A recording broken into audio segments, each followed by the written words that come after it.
Every night after the studio lights died, Mingyu boarded the last train home with the taste of flashbulbs still on his skin.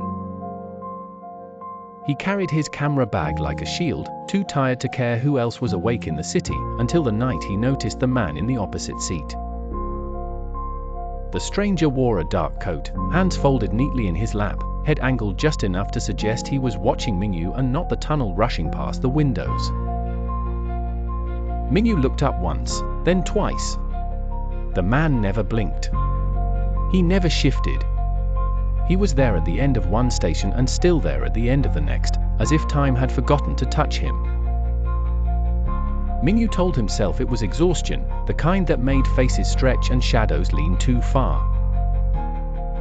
But the following night, the same passenger waited in the same seat, with the same stillness, and again on the night after that. By day, the unease followed him in fragments. In a shop window, behind his reflection, the stranger stood where no one should have fit. In a polished elevator wall, the dark coat appeared over Mingyu's shoulder. In the black glass of his phone screen, the man's pale face hovered for an instant before vanishing when Mingyu turned. He began to photograph reflections, to prove to himself that fear could be pinned down like a moth. Yet every image showed only Mingyu alone, staring back with unraveling eyes. On the fourth night, he could no longer bear the silence. He crossed the carriage and sat where the stranger had always sat a day.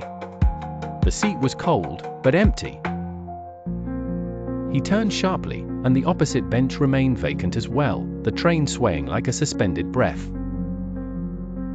When he reached home, he checked the transit station security footage from the last train. The screen showed a nearly empty carriage. Mingyu entered, sat down, then rose and stared at the space across from him for several long seconds. No stranger. No dark coat. No unmoving face. Only an empty seat.